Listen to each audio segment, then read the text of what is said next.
Okay, so we have Tyler playing golf, and he hits a golf ball from the ground at an angle of 60 degrees with respect to the ground at a velocity of 150. So here's his ball, and it's taking off. And so approximately our triangle here is 60 degrees, and his velocity is 150 miles an hour. And so we can draw an approximate triangle. Obviously, his ball might not be a straight angle, but we're going to go with it's close enough.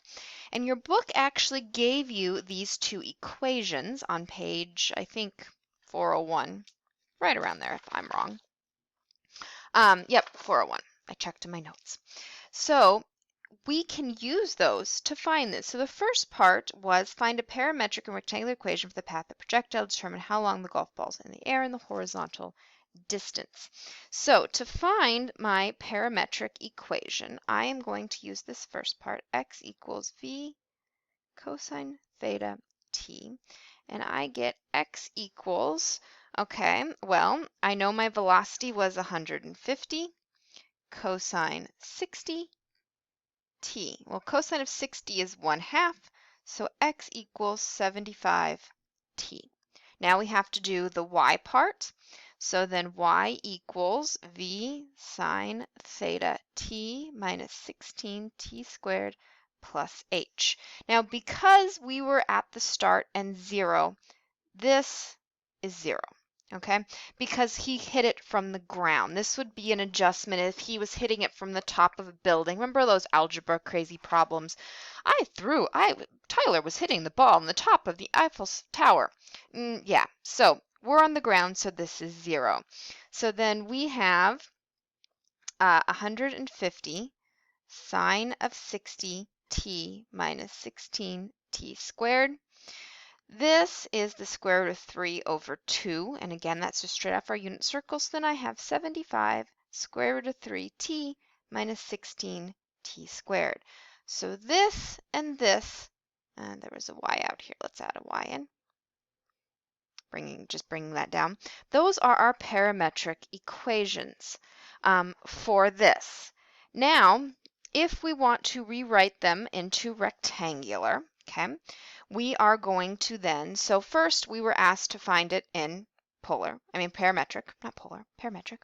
Now we want to rewrite them into our regular rectangular. So I'm going to take x equals 75t and I'm going to solve it for t because it is by far the easier one. There's no you want to pick that one, guys. Don't pick the other one. Then I'm going to plug that into the other equation. So I have 75 square root of 3 times x times 75 minus 16 x. No, I got carried away with my radicals. 75 squared, there's my squared. Okay, I just plug that right in. My 75's cancel, so I have x, the square root of 3 minus, okay, well, get your calculator out, and you would get 16 over 5,625 x squared.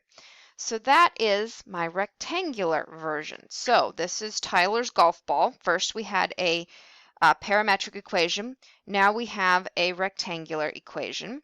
Now we want to know, so what was the question we got asked? We got asked to determine how long the golf ball is in the air and the horizontal distance traveled. Okay, so we want to know when it's going to hit the ground again, right? So what I'm going to do is I am going to take my y and I'm going to set it equal, okay, to 0. So in other words, when's it going to get back to 0? So I can factor out a t, okay?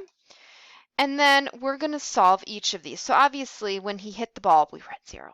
We knew that. But then we also have 75, the square root of 3 minus 16t equals 0. This is the one where we're actually going to find some information.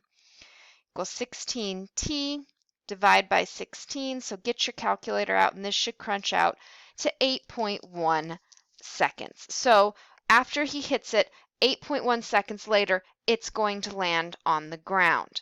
Now we used our y because that's going to give us, that tells us when it hits the ground again. Now to find the horizontal distance traveled, I'm going to use my x, and I'm going to do 75 times 8.1, because remember it was 75t. Then so 608.9 or 609 feet. So he hit that ball. It's going to be in the air for 8.1 seconds and about 600 feet before it lands. This gives you an idea of how to use this and these equations that the book so helpfully provided for you that you'll want to use on your application problems.